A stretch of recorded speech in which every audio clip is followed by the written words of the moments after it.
Alright everyone, welcome back to another Star Wars Galaxy of Heroes video with Fat Phil. We have a lot to talk about today. We got a bunch of updates to go over, new Lightspeed bundles, TIE Dagger buffs, and probably one of the best changes that has ever come to Star Wars Galaxy of Heroes was rolled out in today's update. We're going to talk about all of those things, so please like and subscribe. Comment down below. I'd love to hear your thoughts. Let's give our shout, of course, to our channel members for continuing to keep their faith and support this channel. If you're ever interested, link down below, along with a link to the Discord server. Please go check that out, guys. Thank you for, staying with me through here, getting on the Discord. Let me know, trying to answer any questions you got. Really appreciate you guys. Let's get into our video here. We got so much to talk about. I'm really excited, actually.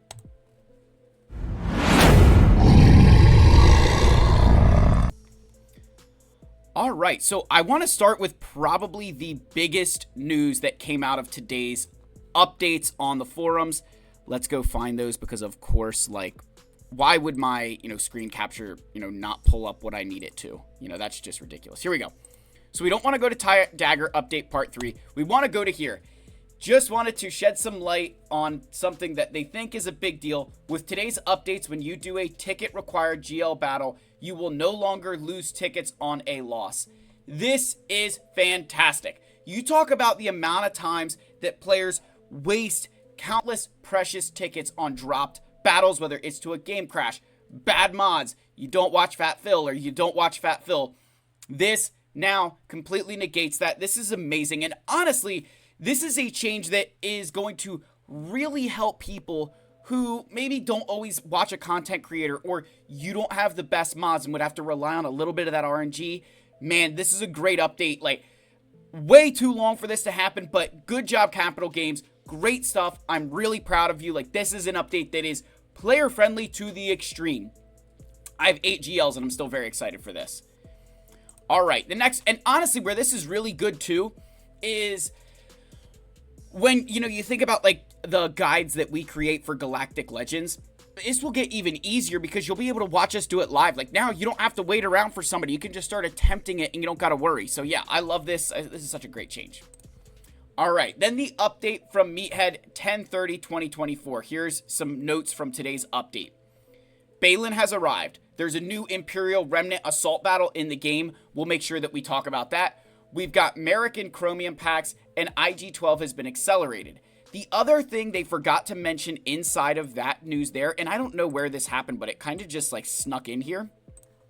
But Great Mothers is farmable in Cantina 8E. So now we not only have Great Mothers here, but we've also got Morgan Elsbeth. Where is she at? Right here. Both of them on 16 energy Cantina nodes. Not ideal at all. But I think we can all agree that Cantina is definitely better than hard nodes. So this is in some ways this is a very good sign. But I'm going to play devil's advocate here in one big thing. This does really hurt players who are in dire need of signal data.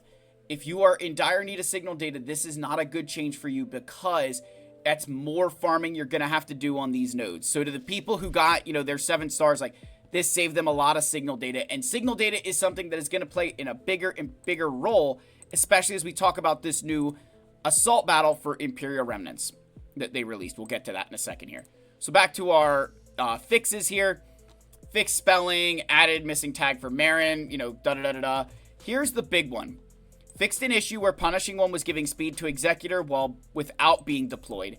And the TIE Dagger, this was in and everybody's like, they're not going to gain turn meter.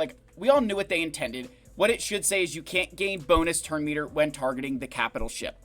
So this brings us to the TIE Dagger update. I'm going to put this in the middle of this video because I'm going to just absolutely trash how stupid this is. So, as promised, we're making an adjustment to TIE Dagger in order for it to perform better in mirror matches against other Leviathans. The current optimal counter of Sith Fighter leaves Leviathan exposed to a Punishing One Executor fleet.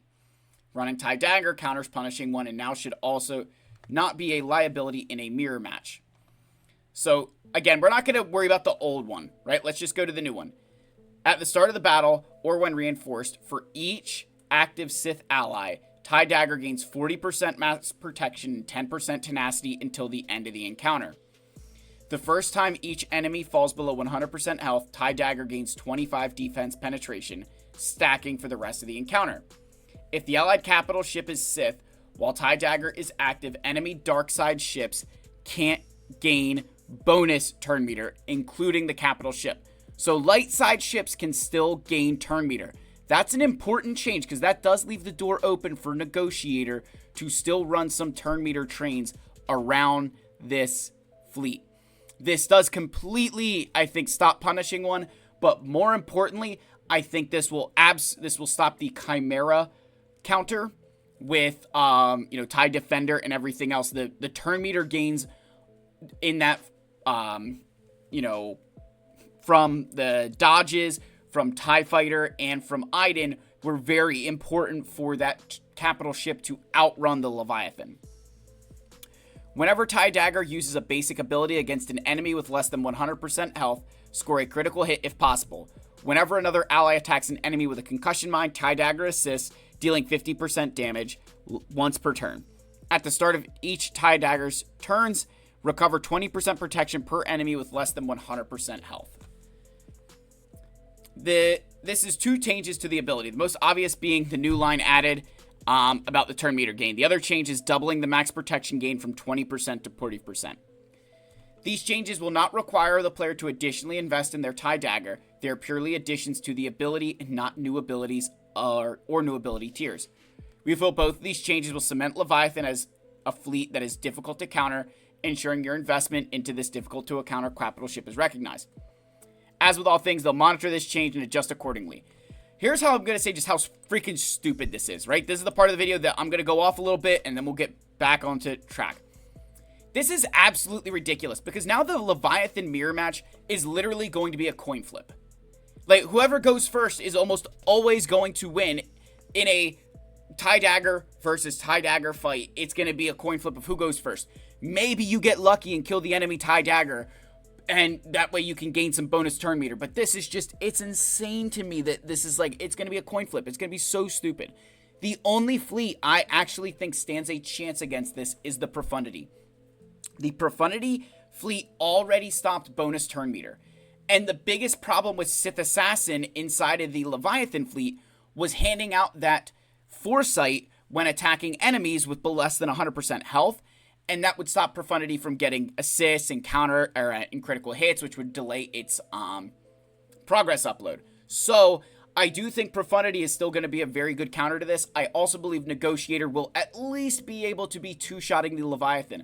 But one thing you're going to want to note about this change. With the Negotiator, remember, the whole thing was that it would delete Sith Fighter right at the start. Now that's going to be a reinforcement. So you could potentially be facing the old Leviathan starting lineup. If you only kill TIE Dagger, don't get any other kills, you could very realistically end up facing a normal Leviathan that you'd have to counter with a whole nother fleet again. So this change is not it's bad for a lot of stuff, but I think it's worse for the mirrors. And to all of the players who are sitting there like, well, what about my Relic 9 Sith Assassin? What am I supposed to do with that? Am I going to get a refund? As I did before, I am going to do again today. I'll tell you what you need to do, okay? I want you just all to watch this and take the L, okay? Take the L. This is what you get. Everybody who took their Sith Assassin to Relic 9 is getting what is coming to them. I said immediately when this happened, hey, don't take your Sith Assassin up. You don't need it for counters. And more importantly, there's going to come a day when something comes into the game where this thing is obsolete and you're going to complain. Well, here we are. Goodbye, Sith Assassin. All of you wasted your Relic 9s because you don't listen to Fat Phil and you got lazy, not understanding counters. Gosh, that's the only good part to come for this. Honestly, I'll take a coin flip mirror if it means that I have to watch people cry about, their Relic 9 Sith Assassin when you could have been Relic 9 in characters like your new Imperial Remnants. Perfect transition there, if I say so myself. So the new Imperial Remnants are getting a Duel of the Fates style assault battle. So this is a good change, right? I'm very happy with this change. I think this is solid. Again, kind of ensuring that we're getting those, how do I say this? I think it's a good change to ensure players are continuing to work on these new teams. However, asking for, again, following that Duel of the Fates logic, requiring 3 Relic 9s for this in Enoch, Death Trooper, and Night Trooper is definitely a hefty investment. However, the rewards are different than Duel of the Fates. They are not a copy-paste. So I'm going to go over and we're going to go to my Discord server here so I can share some of the videos that came out during this. Let's go up here. All right, because there's a whole bunch of other stuff that came through as well with Chewbacca Lightspeed bundles and things, but I want to share this one on the, what's it called? On, gosh, I can't even talk right now. On the, Assault Battle here. So this is a video. It's going to be in German, so we're not going to understand the words. But, here's the rewards it's showing. So you get the shards in the first 2 tiers. Then you get the mod materials here. Then you get, look, 45 Kyrotex. Then you can get relic materials there. The only thing I'm not sure on, I do believe it says like you're going to have a chance at some of these materials. I don't think it's everything. And then the final tier, very similar, except you have the potential to earn Omicron materials as it shows down there. There is a chance you can get Omicrons. While Omicrons are a great thing, the only caveat here that I will say when you look at that is, while your chances to get Omicrons are great, it also will delay the return on your investment from a relic perspective. Because you're spending 3 relic 9s, it's going to take you longer because those Omicrons could be dropping. Because I do believe in the wording, I was trying to see where that was, that it's like you can get these or these, right? I don't think it's both. I could be wrong on that, but I think the wording was it's reward A or a chance at Omicrons. I forget where. I know I saw that somewhere. I'm not sure where. But I wanted to at least share that. I think that's pretty cool. You know, again, we love to see that. Again, we can't understand. That's all in German here, just showing the different tiers. Again, you are going to need them at Relic 9. So that is obviously not fun, right? But yeah, so, I mean, overall, I think that's a really solid change. Again, going to give you an opportunity to, you know, get some additional investment out of these things. However, like I said, you know, more Relic 9s for these assault battles. It is nice, but it's a hefty investment. You know, I don't know if I'll be able to take these guys to Relic 9 right away because we've got a lot of other things to do. The Battle for Naboo things was tough enough for me to make at Relic 9, to be perfectly honest, and I just did Wampa, so we're going to have to wait and see and kind of pump the brakes on this to figure out where we can go from here. Now, we did just get some additional news as well down here. Here's the update. The Great Mothers are now farmable, right? You'll no longer lose this. We've got Lightspeed bundles, Bounty Hunter Chewbacca coming on the 31st, and the Night Sister bundle is returning. So that Night Sister bundle looked really nice to a lot of us. I think that's one that people will probably be purchasing now that we know how good the Great Mothers and Morgan are. With them being on Cantina nodes, this kind of all of a sudden makes a lot more sense. Again, getting some Mandalorians and Shorty as the November calendar. I mean, you love to see that. So overall, guys, some changes that you're like, yeah, what the heck is going on? And some changes where I think, yeah, you know what, this is actually pretty good. I do think additional assault battles, this new version of them, I don't hate it because it's going to be giving you rewards for increasing relic levels on them. I don't hate that. They're required at Relic 7 anyway. So the one kind of, I don't know, weird thing here is that you're going to take these guys to Relic 7 anyway. So don't feel like you have to take them to Relic 9. Like, what's very different with Enoch, Death Trooper, Peridia, and Night Trooper comparative to our Battle for Naboo characters here is that, you know, Qui-Gon and Obi-Wan, you didn't need them at a specific relic level for a Galactic Legend. You only took them there because of the raid. With these Imperial Remnants, you were going to take these 3 guys to Relic 7 anyways, because that's what's required for Galactic Legend Ahsoka. So, I don't really see the, you know, I don't know. I felt like this assault battle, if it was like, hey, you need Dark Trooper Moff Gideon, that would almost make more sense than these 3 at Relic 7, because you're going to have to do this anyway for Ahsoka herself. So, it's nice to reward us for an investment, but I will say it does kind of feel a little bit like, I'm going to have Relic 7 anyway. Like, I don't know that I feel the need to Relic 9 them, especially with 3 of them.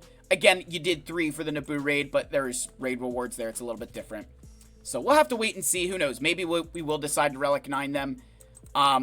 The bigger problem is just from a Gerda keypad perspective, that would completely drain me, and we've got more stuff to do. So let me know your thoughts, guys. Are these good updates? Bad updates? How do you feel about Leviathan? All the rest of these changes? Some good news, some bad news.